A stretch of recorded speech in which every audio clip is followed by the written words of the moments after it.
नमस्कार दोस्तों, स्वागत है आप सभी लोगों का Sonu study classes YouTube channel में। दोस्तों आज मैं आप सभी लोगों को एनसीईआरटी बुक क्लास 12 हिंदी आलोक वृत्त खंड काव्य में आप लोगों को इस वीडियो में बताऊंगा, जो कि बोर्ड एग्जाम में पूछा जाता है। अगर आप लोग मेरे चैनल पर नए हैं तो मेरे चैनल को सब्सक्राइब करके बेल आइकन प्रेस जरूर करें।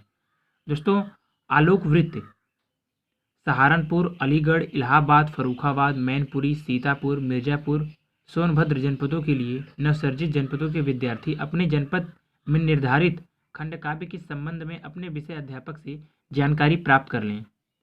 प्रश्न नंबर 1, आलोक वृत्त खंड काव्य की कथा वस्तु, कथानक अथवा सारांश पर संक्षेप में अपने शब्दों में प्रकाश डालिए।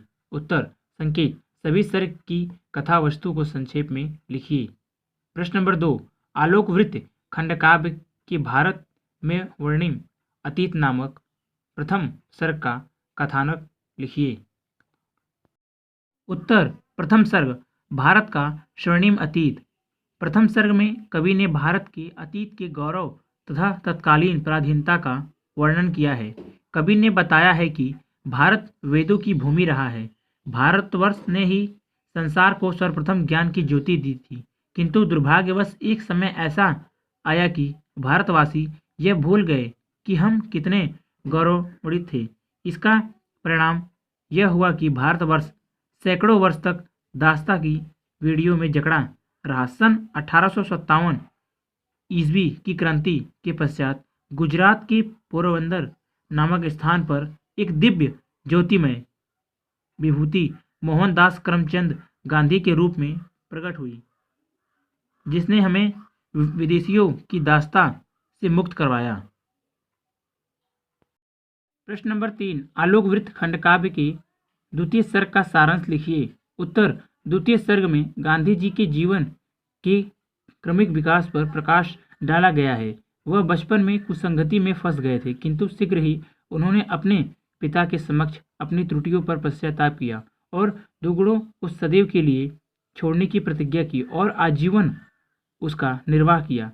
इसके बाद कस्तूरबा के साथ गांधी जी का विवाह हुआ। इसके कुछ समय बाद उनके पिताजी का देहांत हो गया। वे उच्च शिक्षा प्राप्त करने के लिए इंग्लैंड गए। उनकी मां ने विदेश में रहकर मांस मदिरा का प्रयोग न करने के लिए समझाया। मांस मदिरासी से बचने की शपथ दिलाकर मां ने तो दी विदा। पुत्र को मंगल तिलक लगाकर इंग्लैंड में सात्विक जीवन व्यतीत करते हुए भी वे एक दिन एक क्लुषित स्थान पर पहुंच गए, लेकिन उन्होंने अपने चरित्र को क्लुषित होने से बचा लिया। वहां से वे बैरिस्टर बनकर भारत लौटे। भारत आने पर उन्हें उनकी माता के देहांत का दुखद समाचार मिला। यहीं पर द्वितीय सर्ग की कथा समाप्त हो जाती है। प्रश्न नंबर 4, आलोक वृत्त खंड काव्य के तृतीय सर्ग का सारांश लिखिए। उत्तर, तृतीय सर्ग में गांधी जी के अफ्रीका में निवास का वर्णन है। एक बार रेलगाड़ी में यात्रा करते समय एक गोरे अंग्रेज ने उन्हें काला होने के कारण अपमानित करके रेलगाड़ी से नीचे उतार दिया। रंगभेद की इस कुटिल नीति से गांधी जी के हृदय में बहुत दुख पहुंचा। वे भारतीय की दुर्दशा से चिंतित हो उठे। यहाँ पर कवि ने गांधी जी के मन में उत्पन्न अंतर्द्वंद्व का बड़ा सुंदर चित्रण किया है। गांधी जी ने सत्य और अहिंसा का सहारा लेकर असत्य और हिंसा का सामना करने का दृढ़ निश्चय किया। अपनी जन्मभूमि से दूर विदेश की भूमि पर उन्होंने मानवता के उदार का प्रण लिया। पशु बल के सम्मुख आत्मा की शक्ति जगानी होगी। मुझे अहिंसा से हिंसा की आग बुझानी होगी। सत्य और अहिंसा के इस मार्ग को उन्होंने सत्याग्रह का नाम दिया। गांधी जी ने दक्षिण अफ्रीका में सैकड़ों सत्याग्रहियों का नेतृत्व किया। दक्षिण अफ्रीका में संघर्ष समाप्ति के साथ ही तृतीय सर्ग समाप्त हो जाता है। प्रश्न नंबर 5, आलोक वृत्त खंड काव्य के चतुर्थ सर्ग की कथा संक्षेप में लिखिए। उत्तर, चतुर्थ सर्ग में गांधी जी दक्षिण अफ्रीका से भारत लौट आते हैं। भारत आकर गांधी जी ने लोगों को स्वतंत्रता प्राप्त करने हेतु जागृत किया। उन्होंने साबरमती नदी के तट पर अपना आश्रम बनाया। अनेक लोग गांधी जी के अनुयायी हो गए। डॉक्टर राजेंद्र प्रसाद, जवाहरलाल नेहरू, सरदार वल्लभ भाई पटेल, विनोबा भावे, राजगोपालचारी, सरोजिनी नायडू, दीनबंधु मदन मोहन मालवीय, सुभाष चंद्र बोस आदि अनेक प्रमुख देश प्रेमी भी गांधी जी के अनुयायी बन गए।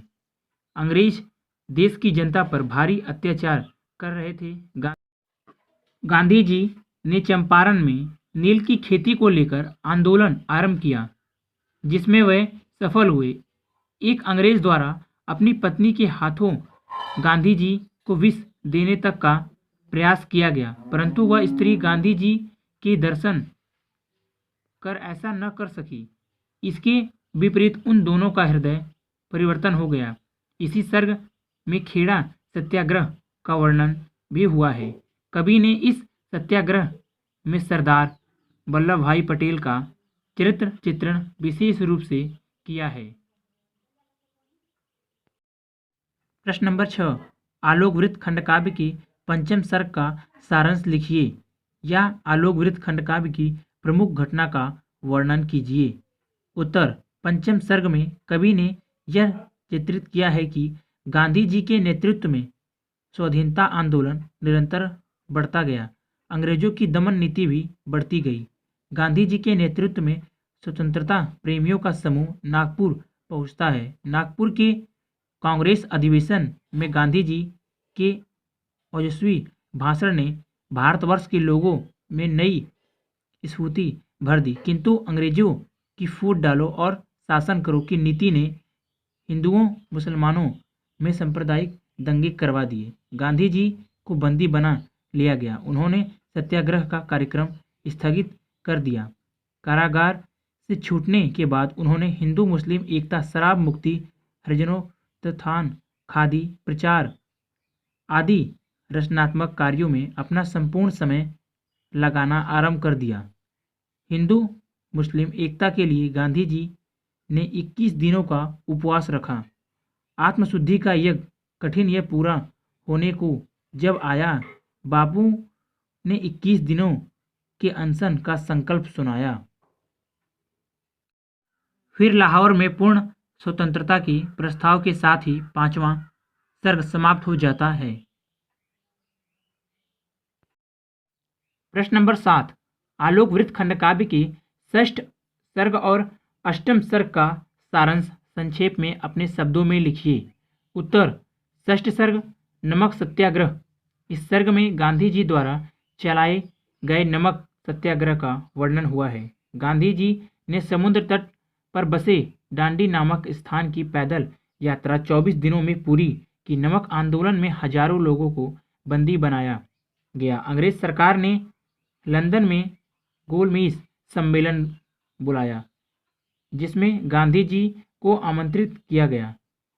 इसके परिणाम स्वरूप सन 1937 ईस्वी में प्रांतीय स्वराज की स्थापना हुई। इसके साथ ही षष्ठ सर्ग समाप्त हो जाता है। अष्टम सर्ग भारतीय स्वतंत्रता का अरुणोदय। अष्टम सर्ग का आरंभ भारत की स्वतंत्रता से किया गया है। स्वतंत्रता प्राप्ति के पश्चात देश भर में हिंदू मुस्लिम सांप्रदायिक दंगे हो जाते हैं। गांधी जी को इससे बहुत दुख हुआ। वे ईश्वर से प्रार्थना करते हैं, प्रभु इस देश को सतपथ दिखाओ, लगी जो आग भारत में बुझाओ, मुझे दो शक्ति इसको शांत कर दूं, लपट में रोज की नीज शीश धर दूं।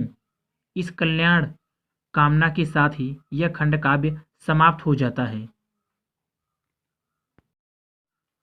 प्रश्न नंबर 8, आलोक वृत्त खंड काव्य के सप्तम सर्ग का सारांश लिखिए। उत्तर, द्वितीय विश्व युद्ध आरंभ हो गया। अंग्रेज सरकार भारतीयों का सहयोग तो चाहती थी, किंतु उन्हें पूर्ण अधिकार देना नहीं चाहती थी। क्रिप्स मिशन की असफलता के बाद 1942 ईस्वी में गांधी जी ने अंग्रेजों भारत छोड़ो का नारा दिया। संपूर्ण देश में अंग्रेजों के विरुद्ध विद्रोह की ज्वाला भड़क उठी। इसका वर्णन कवि ने बड़े ही सजीव रूप से किया है।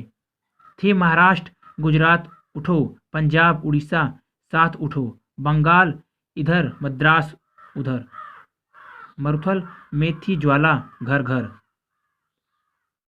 कवि ने इस आंदोलन का वर्णन अत्यधिक ओजस्वी भाषा में किया है। बंबई अधिवेशन के बाद गांधी जी सहित सभी भारतीय नेता जेल में डाल दिए जाते हैं।